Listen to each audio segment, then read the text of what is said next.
Je donne la parole à Madame Anne-Constance Rossignol. C'est à vous. Madame la Présidente, je suis honorée et fière de porter devant vous les contributions de l'Alliance entre Women Enabled International, Humanité et Inclusion, l'organisation de Patience Ogolo-Dixon et 8 autres organisations. Je remercie chaleureusement le comité pour cette opportunité de partager nos recommandations.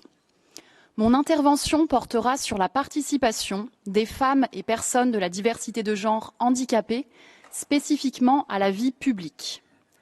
À l'heure de l'accélération des politiques d'extrême droite, anti-droit, anti-diversité, équité et inclusion, cette question est plus que jamais urgente. Mon intervention s'appuie d'une part sur la contribution d'Humanité et Inclusion via son projet Making It Work auprès du comité CEDEF à l'occasion de la consultation sur la représentation équitable et inclusive des femmes dans les systèmes de prise de décision. Elle s'appuie d'autre part sur notre récent rapport parallèle, Puissantes mais ignorées, les femmes handicapées africaines et la lutte pour l'inclusion, 30 ans après Beijing. Tout d'abord, sur les conditions préalables pour la participation des femmes handicapées à la vie publique et politique. La recommandation générale numéro 40 du comité CEDEF reconnaît que la représentation équitable des femmes dans la prise de décision nécessite et fait partie d'un changement plus large visant à garantir les droits et le bien-être des femmes. Au-delà de la reconnaissance du droit des personnes handicapées et en particulier des femmes handicapées à une participation significative et équitable, les États doivent également reconnaître leur capacité juridique, leur dignité et l'ensemble de leurs droits. Dans cette optique, il est impératif que les États et les autres acteurs s'attaquent aux structures sous-jacentes, patriarcales et validistes.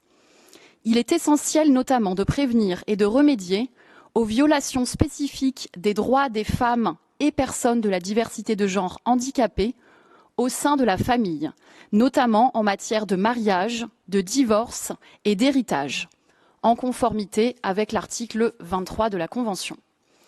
Les États doivent aussi agir contre les violences subies spécifiquement par les femmes et les personnes de la diversité de genre handicapées, y compris celles liées à l'identité de genre et à l'orientation sexuelle, et celles vécues massivement par les femmes ayant des handicaps psychosociaux et ou intellectuels et les femmes sourdes, conformément à l'article 16. Ces violences ont un impact direct sur la manière dont les femmes, filles et personnes de la diversité de genre handicapées peuvent ou non interagir avec leur communauté et avec le monde en général. La faible inclusion numérique des femmes handicapées reste aussi une problématique sous-jacente déterminante. Ces conditions préalables se combinent avec des obstacles spécifiques et j'insisterai ici sur 3 d'entre eux. Les obstacles en matière de leadership au sein des OPH, au sein des organisations de défense des droits des femmes et en matière de participation à l'action climatique. Tout d'abord, en matière de participation et leadership au sein des organisations de personnes handicapées.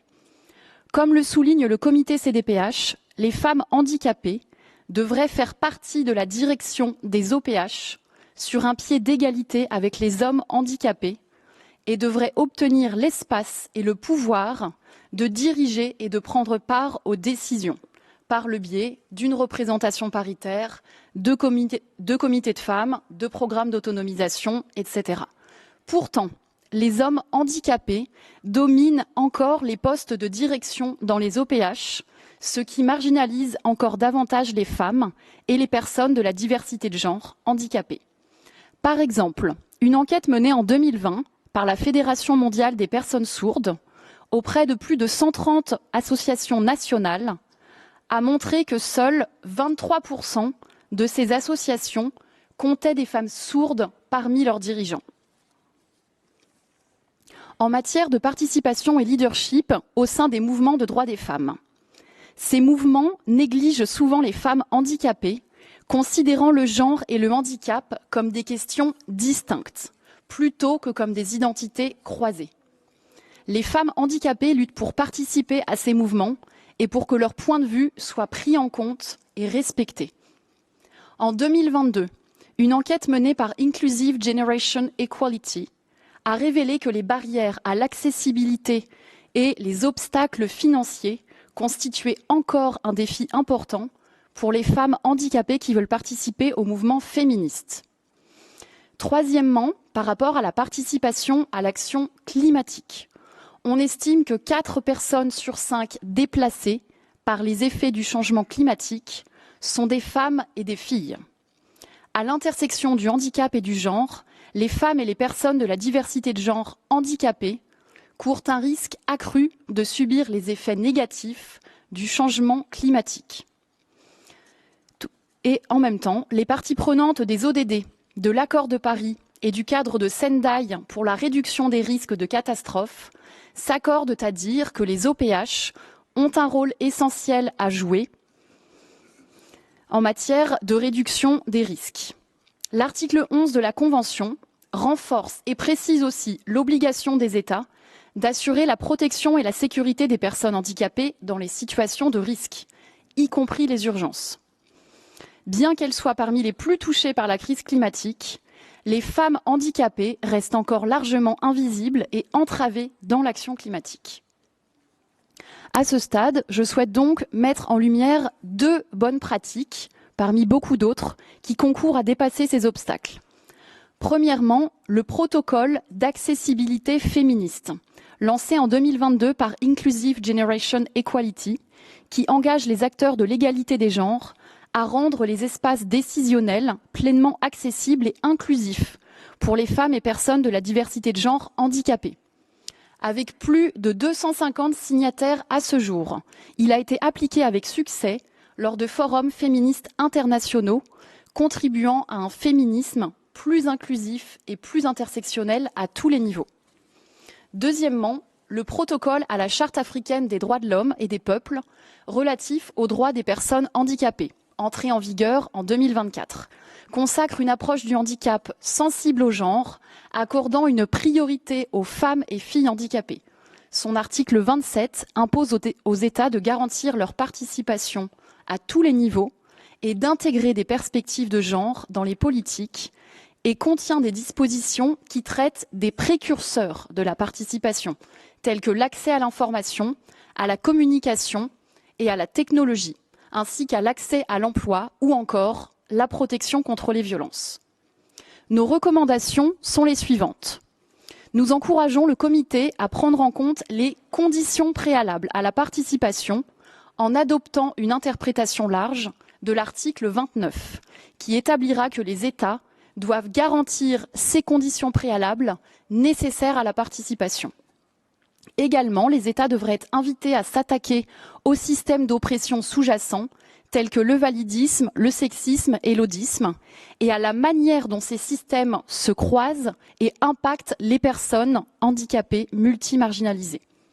Pour finir, relativement à la participation des femmes handicapées à la vie publique, nous appelons le comité à encourager les États à veiller à ce que les systèmes de gouvernance pour l'action climatique tiennent compte de la dimension de genre et intègrent les personnes handicapées, à mettre en œuvre des mesures visant à solliciter intentionnellement les OPH dirigés par des femmes dans le processus d'élaboration des rapports destinés au comité CDPH.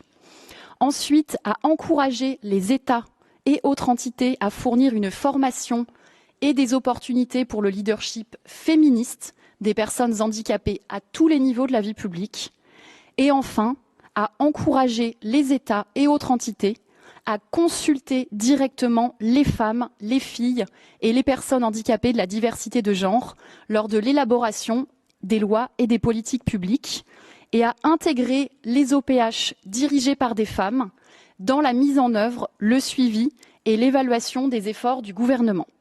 En conclusion, cette observation générale du comité sur l'article 29, en articulation avec la recommandation générale numéro 40 du comité CEDEF, est cruciale pour enfin faire de la participation politique et à la vie publique des femmes handicapées une réalité. Je vous remercie.